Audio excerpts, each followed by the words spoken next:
It was just 7 weeks ago. I was so naive to think WrestleMania 2 was the worst WrestleMania ever. At least in WrestleMania 2, nobody was wearing togas.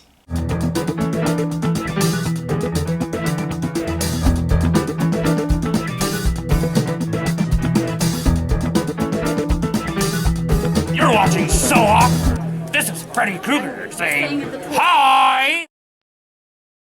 April 4th, 1995, Caesars Palace in Las Vegas, Nevada. WrestleMania IX. Not a good WrestleMania.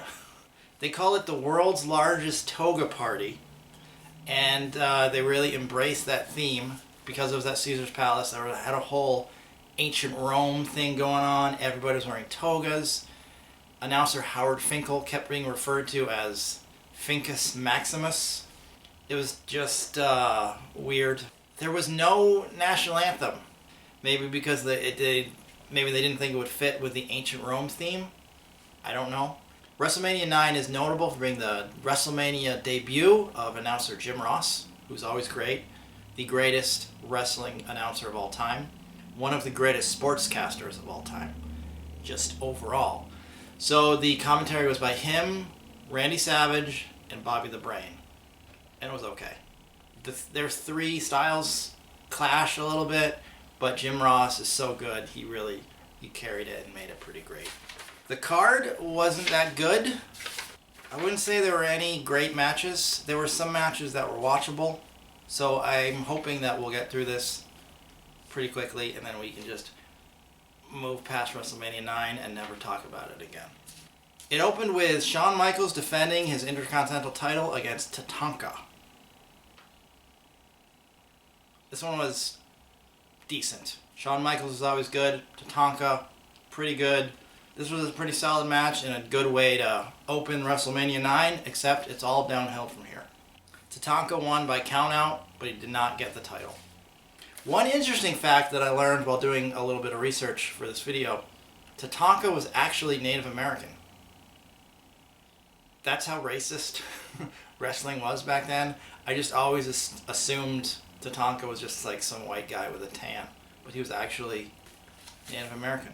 Wait, does that make it more racist or less racist? Up next is the Steiner brothers versus the Headshrinkers. As a kid, I loved the Steiner brothers. They were one of my favorite tag teams. I remember the first time I ever saw the Frankensteiner. To this day, I don't know how they do that. It's magic. So the Steiner brothers were really great technical wrestlers. They were supposed to be like, all-American collegiate wrestlers who came into the WWF. And they were great, but their styles didn't necessarily work with the Headshrinkers, who were just monsters. But this match was okay. It was kind of fun. Next was Crush versus Doink. Doink the Clown. Does anybody remember Doink the Clown? Yeah, there used to be an evil clown wrestler. This match was awful. Then we go to a promo with Todd Pettengill talking to the audience, making his WrestleMania debut. Anybody remember Todd Pettengill? Razor Ramon versus Bob Backlund. Weird match. Razor Ramon won. Bob Backlund didn't put up much of a fight. This was a weird one. This had the potential to be really good, but it was basically just Razor Ramon destroying Bob Backlund, which was kind of weird. Up next with the tag titles on the line, Money Inc. versus the Mega Maniacs. Hogan and Brutus the Barber Beefcake.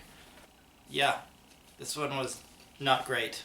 Interesting that the Hogan match was right in the center of the card, and it was a tag team match. You'd think Hogan would be in the main event, right? Right? Then we have the narcissist Lex Luger versus Mr. Perfect. Mr. Perfect did his best to carry this match, but not even Mr. Perfect could make this one work. And I'm not saying anything bad about Lex Luger. I like Lex Luger, but this was not great. Undertaker versus Giant Gonzalez. Less said about this one, the better. This is one of the most notoriously awful, ridiculed wrestling matches of all time. It's embarrassing. Just Giant Gonzalez's airbrushed, naked Sasquatch man suit with the butt. He couldn't wrestle. Undertaker did his best. He won, so he's now 3-0 because Giant Gonzalez pulled out some chloroform and knocked him out. That was how this match ended, with the Undertaker getting knocked out with chloroform by Giant Gonzalez in an airbrushed Sasquatch man suit.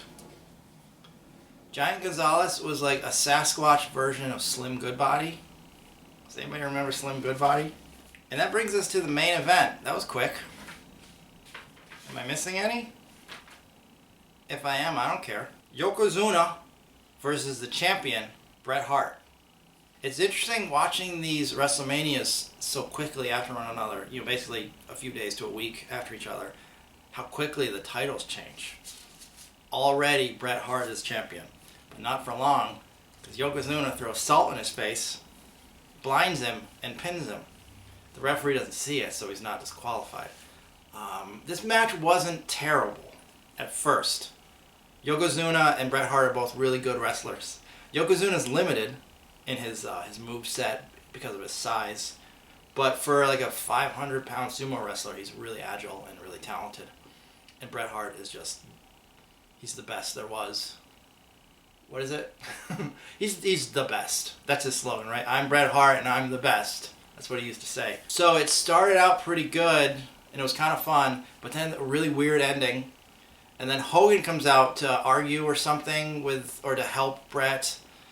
And Mr. Fuji, who's Yokozuna's manager, said, I'm not going to do a Japanese accent. He said, Hogan, we'll challenge you. Come into the ring right now and we'll defend the title. And he was like, what should I do? And Bret Hart said, go into it, do it, while he was still blind. And it was just terrible. So Hogan goes in. They tried to throw salt in his face. Hogan dodged it, dropped the leg on Yokozuna, and won the title again. The match was maybe a minute long. Horrible. In previous WrestleManias, I've talked about, or used the expression, passing the torch. Like when Hogan passed the torch to Randy Savage, or passed the torch to the Ultimate Warrior. WrestleMania IX has Hogan snatching that torch back and then running into the back with it and not letting anybody get the torch. Just awful. Like I'm not gonna blame Hogan. A lot of people say how, it was just his ego. He wanted the championship back and blah, blah, blah. I don't know anything about behind the stage shenanigans. I'm still a Hogan fan. Sort of. But all I can say is, as a Bret Hart fan, as a WrestleMania fan, it was just awful. So that's WrestleMania IX. A bunch of terrible matches with a Roman theme. Anyway, that's WrestleMania IX. Thanks for watching, everybody, and see you next Wednesday. I mean, visually, WrestleMania IX was kind of neat because of the Roman theme and because everybody was dressed up and, they had, the columns and Caesar's Palace it was decorated really cool. But the matches were so bad and the storylines were so embarrassing that it made the look in the togas that much worse. Like, if the matches had been great and everybody's wearing togas, it would be awesome. It would have been so much fun. But as it was just the matches were bad and everybody looked like assholes.